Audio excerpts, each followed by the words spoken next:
할렐루야. 부활의 자녀 되시는 성도 여러분 환영합니다. 온 세상의 승리의 구원자 되시고 우리의 부활의 주님이시오 만왕의 왕이신 예수님의 이름으로 축복합니다. 아멘. 기도하시겠습니다. 아버지 하나님 감사합니다. 독생자 예수님을 보내주셔서 우리를 의롭다 하시고 나라와 제사장을 삼아주신 아버지의 그 크신 기업과 영화를 우리에게 주시고 회전함도 변함도 없이 신실하신 주님의 그 부르심에 감사를 드립니다. 이제부터는 주님만이 나의 삶을 주장하시고 진정으로 주님과 함께하는 삶을 직접 체험하게 하시고 무엇이 주님을 기쁘게 하는지 알게 하옵소서. 세상 것은 비워지고 주님으로 채워주시기를 우리의 소망의 주님이신 예수 그리스도의 이름으로 간구합니다. 아멘. 아멘.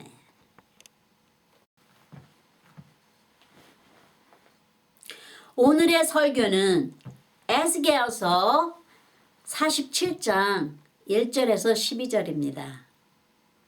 제가 이 설교를 준비하는데 주님께서 저에게 먼저 깨우침을 주셔서 제가 이 새 마음과 새 결심을 하고 그 다음 인도하시는 주님의 뜻을 순종하기 위해 기도하게 되었습니다.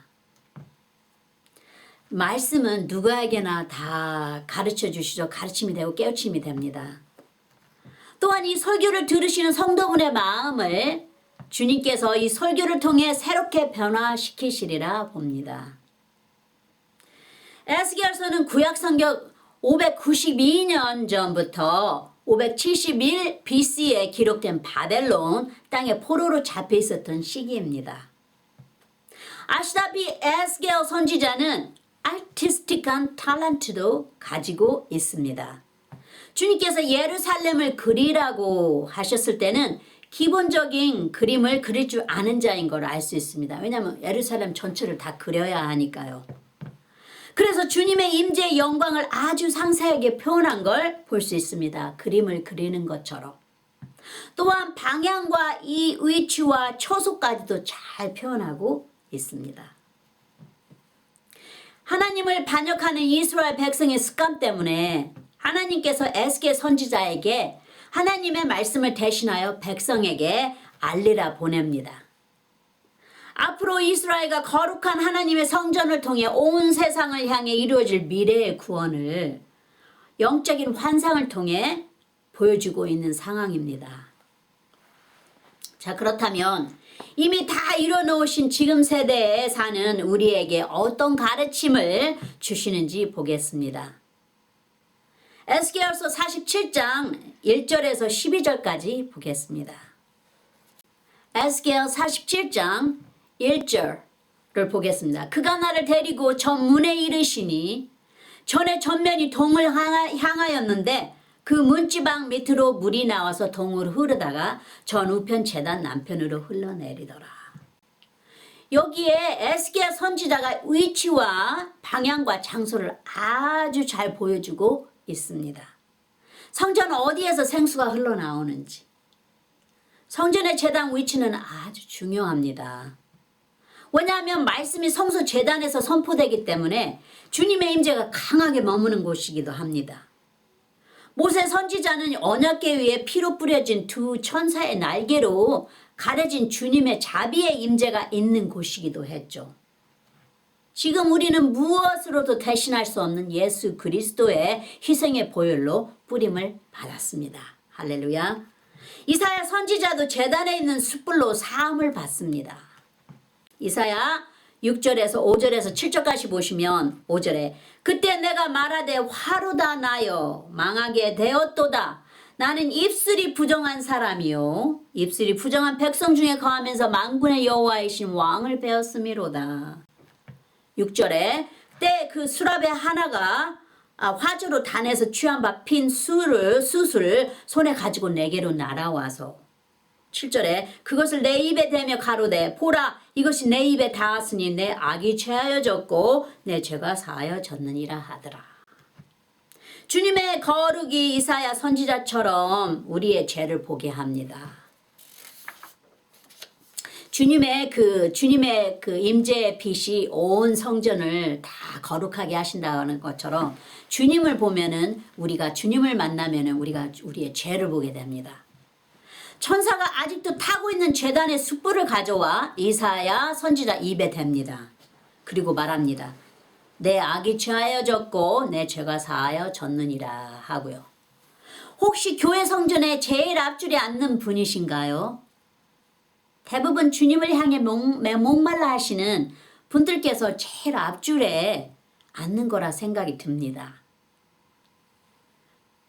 제가 항상 제단 가까이 있는 앞줄에 가서 앉았습니다. 주님이 어떻게 이 예배 안에서 은혜를 주시려나 하는 기대감을 가지고요. 항상 예배를 참석했습니다.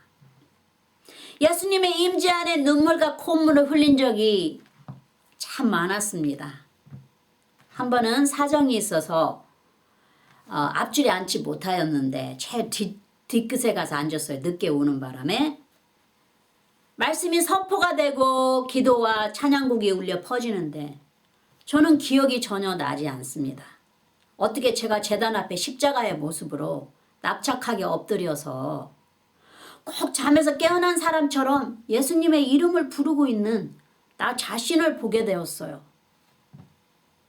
제단 앞에서 나를 깨끗하게 씻겨준 성령님의 사랑이 너무나 고맙고 좋아서 그 뒤로는 씻음 받으려고 자주 엎드려 십자가의 모습으로 제단 앞에 나아가 기도했습니다.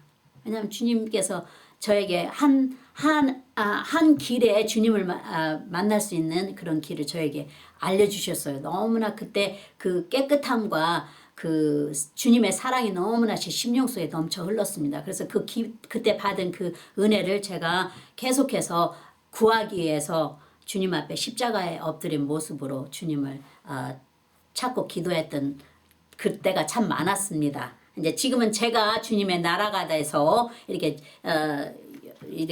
제가 말씀을 선포하게 되었지만 그러기 전에는 제가 주님을 참 사모해서 그렇게 많이 주님께 주님이 가르쳐 주신 길을 따라 그 은혜의 길을 따라 주님을 참 많이 찾고 간구했습니다. 제가 하는 말은 주님이 우리 한 사람 한 사람이 어디에 앉으며 주님을 예배하는지 다 보고 계시는 거예요.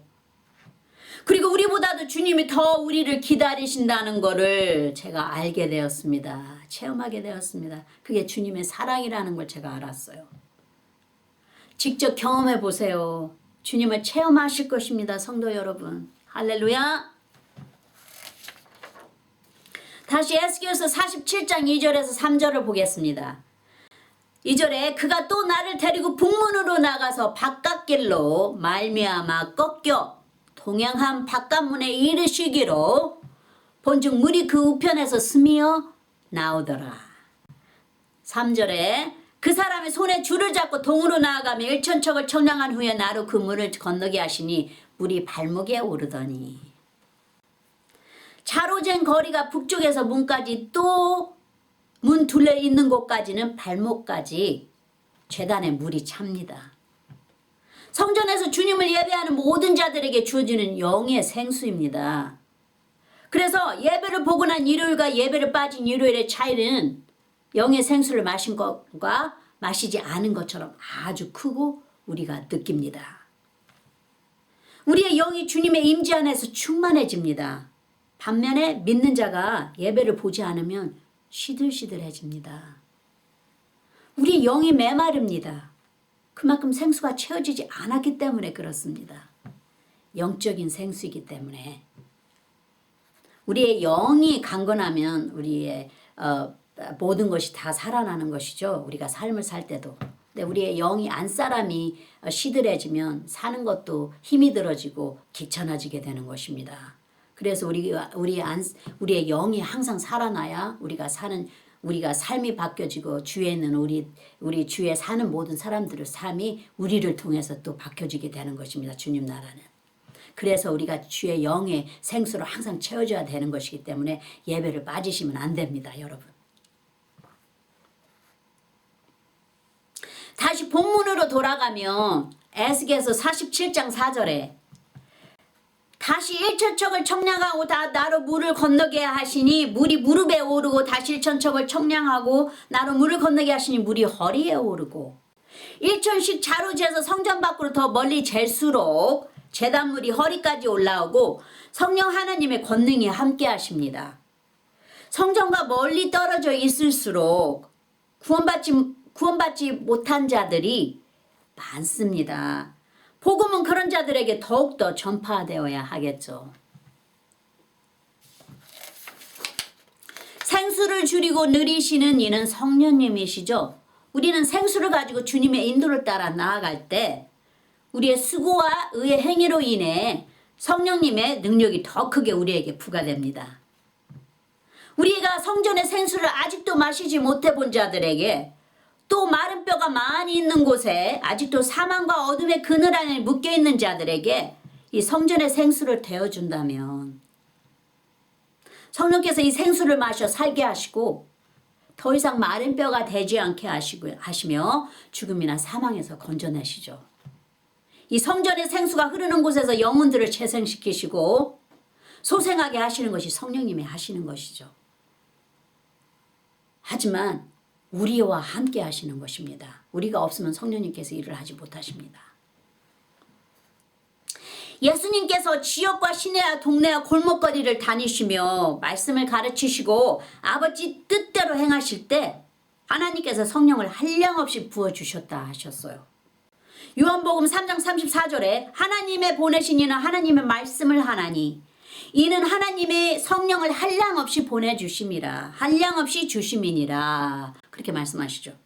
우리가 성전의 생수를 데워주는 곳마다 우리의 발이 닿는 곳마다 생명이 소생되고 모습이 틀리고 말이 틀린 많은 자들이 그곳으로 모여들여 안식하며 삽니다.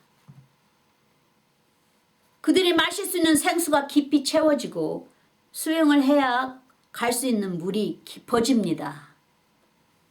복음이 전파되기 시작할 때 제자의 수가 늘어나고 율법이나 다른 교회 제사장들도 복종합니다. 주님의 말씀에 사도행전 6장 7절에 하나님의 말씀이 점점 왕성하여 예루살렘에 있는 제자의 수가 더 심히 많아지고 허다한 제사장의 무리도 이 도에 복종하니라. 그러시죠. 말씀 안에 숨쉬는 성령의 권능의 능력이 만민을 복종하게 하십니다. 다시 에스겔서 47장 5절에서 7절로 돌아가면 5절에 다시 일천척을 청량하시니 물이 내가 건너지 못할 강이 된지라. 그 물이 창이라 헤엄할 물이요 사람이 능히 건너지 못할 강이더라. 6절에 그가 내게 이르시되 인자야 내가 이것을 보느냐 하시고 나를 인도하여 강으로 돌아가게 하시기로 7절에 내가 돌아간즉 강 좌우편에 나무가 심히 많더라. 계속 성전의 생수를 더 멀리 채워질 때마다 생수가 계속 깊어집니다. 물이 더 차오르죠. 말씀의 생수가 더욱더 흥황할수록 못의 생수가 강을 이루고 강이 바다를 이루어갑니다. 조그만 못이 이 강을 이룹니다. 이제 더 말씀이 흥황할수록 성령의 능력이 그만큼 높이 이제 우리를 완전히 채워버리십니다. 나중에는 이제 우리가 하는 게 아니고 성령께서 능력으로 행하십니다. 왜냐하면 우리가 더 헤엄을 치지 못한다 했습니다. 그럼 이제는 성령의 능력밖에는 없죠. 완전한 성령의 능력이 이제 그 자리를 지배하게 되는 것입니다. 이제는 주님의 권능의 임재가 그곳에서 함께 하시며 계속해서 강이 마르지 않도록 채우십니다. 왜냐하면 말씀이 선포되기 때문에 살아계신 말씀이 선포되기 때문에 거기에 영혼들이 막 계속해서 마시니까 성령의 능력이 성령께서 계속해서 그 생명의 생수를 채워주시는 것입니다. 왜냐하면 그 생수가 알터에서 말씀이 선포되는 곳에서 나오기 때문에 그렇습니다. 나무가 있는 즉 사람이 모여 사는 장소가 됩니다.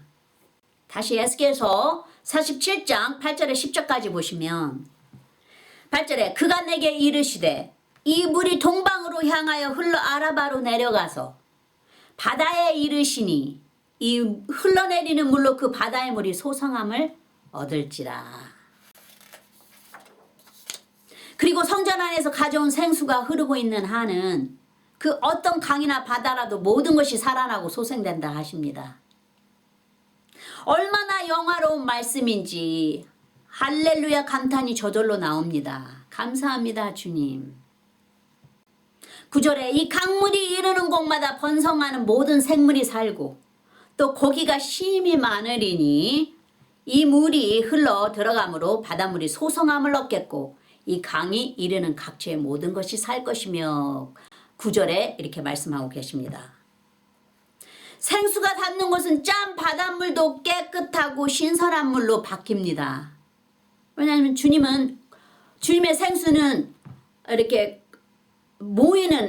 고이는 생수가 아니고 흐르는 생수이기 때문에 그 날마다 하루하루 새롭게 채워진다 말씀하시죠.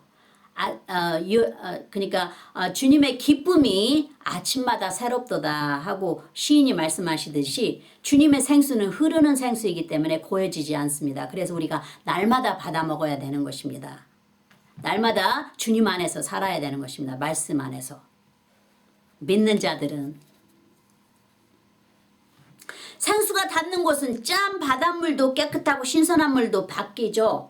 하나님 안에는 모든 것이 살아있다 하죠. 성경 말씀에. 제가 성경 공부를 할 때 한 문제가 이렇게 적혀 있었어요. 예수님을 한마디로 표현할 수 있는 것을 적으세요. 저는 생각하기를 예수님은 나의 목자도 되시고 구원자도 되시고 하나님의 아들도 되시고 왕 중의 왕이요 또 모든 세상 위에 높으신 분이신데 이거 도대체 무엇을 가장 선택해야 주님을 표현할 수 있을까 하는 그런 생각이 들었어요. 그래서 너무나 많아서 무엇을 써야 될지 몰라서 기도했습니다. 제가. 왜냐하면 저도 알고 싶었거든요. 어떤 게 가장 더 적절하게 주님을 표현할 수 있을까 하고 한 가지를 떠올리지 못해서 기도를 했습니다. 근데 이제 주님께서 저도 누군가에게 주님을 정확하게 말할 수 있도록 한마디로 주님을 표현할 수 있도록 주님께서 도와주세요 하고 제가 기도를 했습니다. 그랬는데 계속 여쭈어보았어요. 한데 이런 깨우침이 저에게 왔어요. 그리고 그 깨우침이 주님을 아는데 아주 큰 도움이 되었습니다. 그리고 주님을 찾는데 저에게 더 강하게 더 저를 주님께 달려갈 수 있도록 만들어 주셨어요. 저에게 깨우침이 온 그 말씀은 나는 생명 그 자체니라 내 안에는 모든 것이 살아있고 죽음이 없느니라. 그 깨우침이 왔어요. 저에게. 그렇게 저에게 깨우침을 주셨어요. 무엇이든지 주님께 물어보세요. 만약에 정확하게 알아야 되는데 그게 정확하지 않을 때는 주님께 여쭤보시면 주님께서 그 믿음에 맞게 바로는 아니더라도 시간이 흐르더라도 그 기도에 대한 깨우침은 금방 주님께서 대답해 주십니다. 10절에 또 이 강가에 어부가 설 것이니 엔게디에서부터 에네글라임까지 금을 치는 곳이 될 것이라. 그 고기가 각기 종류를 따라 큰 바다의 고기같이 심이 많으려니와. 예수님께서 사도 베드로에게 고기가 많은 깊은 곳에 그물을 치라고 말씀하십니다. 누가복음 5장 3절에서 10절을 보시면 3절에 예수께서 한 배에 오르시니 그 배는 시몬의 배라. 육지에서 조금 떼기를 청하시고 앉으사 배에서 무리를 가르치시더니 4절에 말씀을 마치시고 시몬에게 이르시되 깊은 데로 가서 그물을 내려 고기를 잡으라. 주님께서 고기를 잡기 위해 기다리고 있는 마음이 바쁜 이 무리에게 먼저 말씀을 가르치시고 고기를 잡으려고 마음이 바쁘죠. 일을 하니까. 근데 주님께서 먼저 말씀을 가르치십니다. 사도 베드로에게 그물을 그리고 나서는 먼저 말씀을 가르치고 나서는 사도 베드로에게 그물을 깊은 곳에 대라고 명령하십니다. 누가복음 5장 5절에 시몬이 대답하여 가로되, 이제 베드로죠. 난 주님께서 베드로라고 이름을 주시죠. 시몬이었는 지금은 이제 시몬으로 나옵니다. 선생님이 우리들이 밤이 맞도록 수고를 하였을 때 얻은 것이 없지만은 말씀에 의지하여 내가 그물을 내리리이다 하고 6절에 그래야지 고기를 애운 것이 심히 많아 그물이 찢어지는지라 그럽니다. 베드로는 우리처럼 자기 의가 강한 자라 주님에게 항상 생각 없이 말을 많이 했어요. 근데 말씀을 듣고 난 후에 주님의 명령에 순종합니다. 이 베드로가. 그랬더니 고기가 너무 많아 그물이 찢어집니다. 그리고 옆에 있는 파트너 다른 배 동무들에게 도와달라 요청합니다.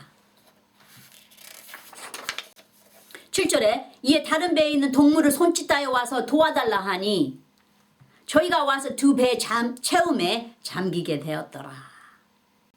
이제는 두 배가 꽉 차 넘쳐서 물에 점점 잠길 정도가 됩니다. 한 사람의 순종이 같은 뜻을 가진 다른 파트너 동료들까지 또 많은 고기를 안겨줍니다.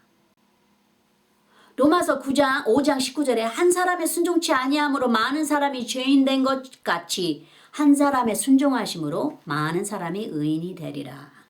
여기는 또 예수님을 표현하고 있는 것이죠. 예수님의 순종하심으로 모든 세상의 모든 육체가 다 구원을 얻으리라 하신 것처럼 아담의 순종치 않음으로 죄를 짐으로 인하여 모든 사람이 다 죄인이 된 것입니다. 그것을 이제 예수님께서 다 이제 오셔서 다 해결해 주신 것이죠. 모든 죄인을 다 영생으로 인도하신 것입니다. 주님의 나라의 순종의 법칙이 여기 한 사람 베드로를 통해 축복의 그릇이 되는 것을 보여주십니다. 예수님께서 사도 베드로에게 사람을 낚는 어부가 되리라 하셨어요. 누가복음 5장 10절에 세베대의 아들로서 시몬의 동업장 야고보와 요한도 놀랐습니다. 예수께서 시몬에게 이르 갈라사대 무서워 말라 이제 후로는 내가 사람을 취하리라 하시니 시몬이 베드로죠. 베드로가 예전에는 그렇게 자기의 의를 따라서 막 일을 했죠. 말도 하고. 근데 주님의 말씀이 선포된 후에 이 베드로의 시몬의 마음이 순종으로 바뀝니다. 주님 나라의 복음은 우리의 순종을 통하여 이루어집니다. 베드로의 순종이 고기를 낚는 어부에서 복음의 어부로 주님의 부름을 받습니다. 말씀이 어부의 순종과 함께 파트너가 되어 일하는 걸 보여주십니다. 어부가 없이 말씀으로만 하는 게 아니고 말씀에 순종하는 어부와 함께 서로 합력하여 선을 이루십니다. 에스겔서 47장 10기절처럼 말씀이 더 흥황할수록 큰 바다가 되고 많은 각 종류의 고기가 몰려들어 소생합니다. 자, 그럼 마지막 두 기절을 보겠습니다. 에스겔서 47장 11절에서 12절.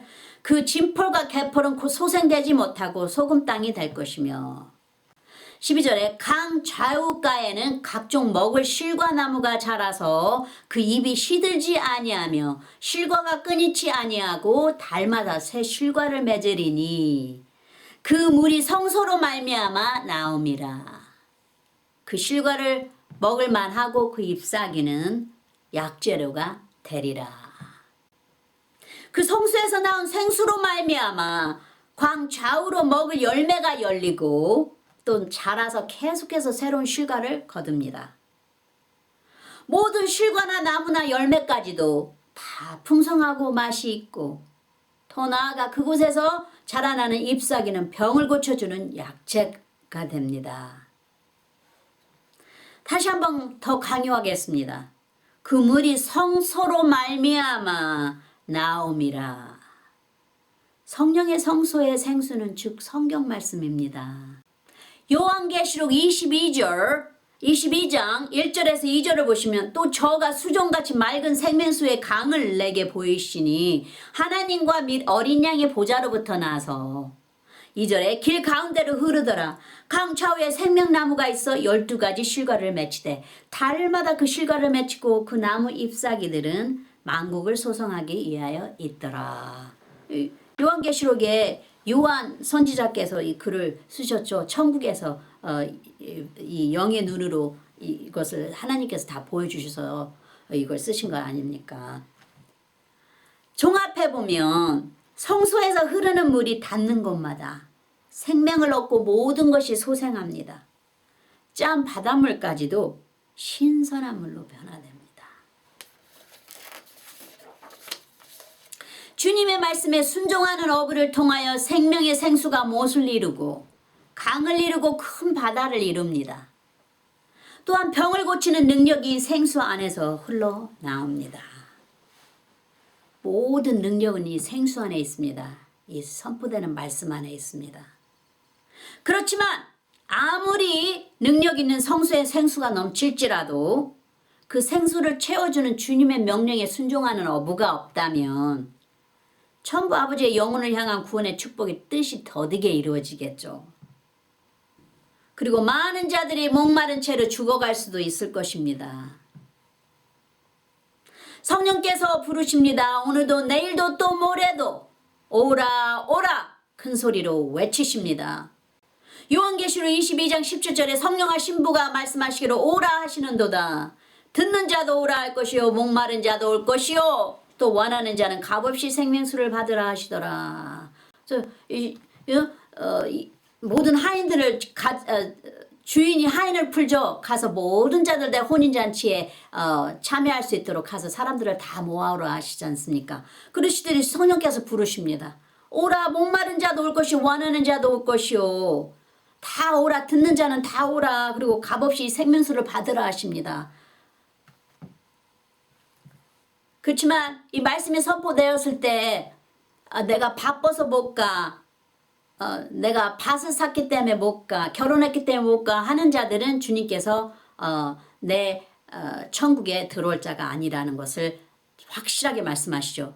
그러니까 말씀을 들으실 때 주님, 마음을 열고 주님을 영접하는 자들에게 천국이 열리는 것입니다. 성령께서 주시는 이 생명수를 받아서 목말라 하는 자들에게 성전의 생수를 마실 수 있도록 천국의 길을 예비하는 자, 즉 나와 당신이 주님께 꼭 있어야만 하는 필요한 자입니다. 할렐루야. 아멘. 기도하시겠습니다.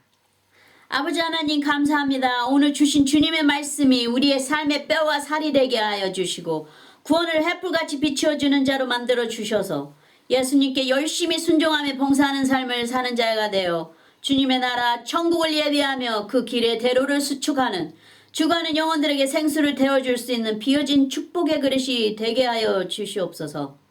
비어진 나를 채우시는 영원하신 생명의 이름 그 예수 그리스도의 이름으로 기도합니다. 아멘 아멘.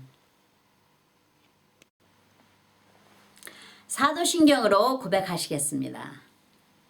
전능하사 천지를 만드신 하나님 아버지를 내가 믿사오며 그 외아들 우리 주 예수 그리스도를 믿사오니 이는 성령으로 잉태하사 동정녀 마리아에게 나시고 본디오 빌라도에게 고난을 받사 십자가에 못 박혀 죽으시고 장사한 지 사흘 만에 죽은 자 가운데서 다시 살아나시며 하늘에 오르사 전능하신 하나님 우편에 앉아 계시다가 저리로서 산 자와 죽은 자를 심판하러 오시리라. 성령을 믿사오며 거룩한 공예와 성도가 서로 교통하는 것과 죄를 사하여 주시는 것과 몸이 다시 사는 것과 영원히 사는 것을 믿사옵나이다. 아멘. 아멘.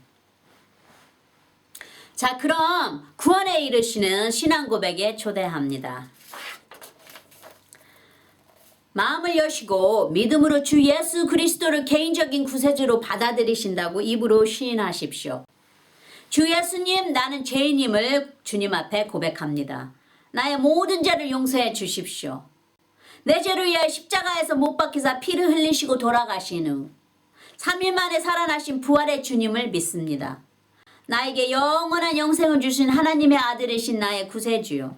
내 마음에 들어와 영원히 주님과 함께 살게 하옵소서. 주님의 성령을 통해 나를 성화시켜 주시고 아버지 하나님께 인도하여 주심을 감사합니다. 나는 삼위일체 하나님이신 아들 예수님과 아버지 하나님과 그리고 영원하신 성령님을 믿습니다. 지금 이 말을 고백하셨다면 성도님은 영원하신 하나님 예수 그리스도의 새로운 피조물입니다. 예전 것은 지나가고 새 사람이 되었습니다. 할렐루야. 환영합니다. 이제부터는 예수 그리스도를 통해 하나님의 아들과 딸입니다. 축복합니다. 어린 양의 생명책에 기록되었습니다. 믿으시면 됩니다. 아론의 축복으로 축복하겠습니다.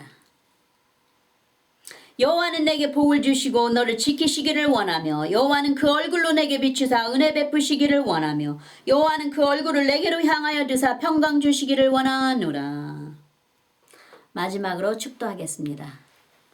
이제는 우리 주 예수 그리스도의 그 크신 은혜와 아버지 하나님의 영원하신 사랑과 성령님의 매일 교통하심이 모든 성도님들 삶 속에 항상 함께 하실지니이다. 아멘 아멘. 감사합니다 예수님. 감사합니다 아버지. 감사합니다 성령님. 감사합니다 주님.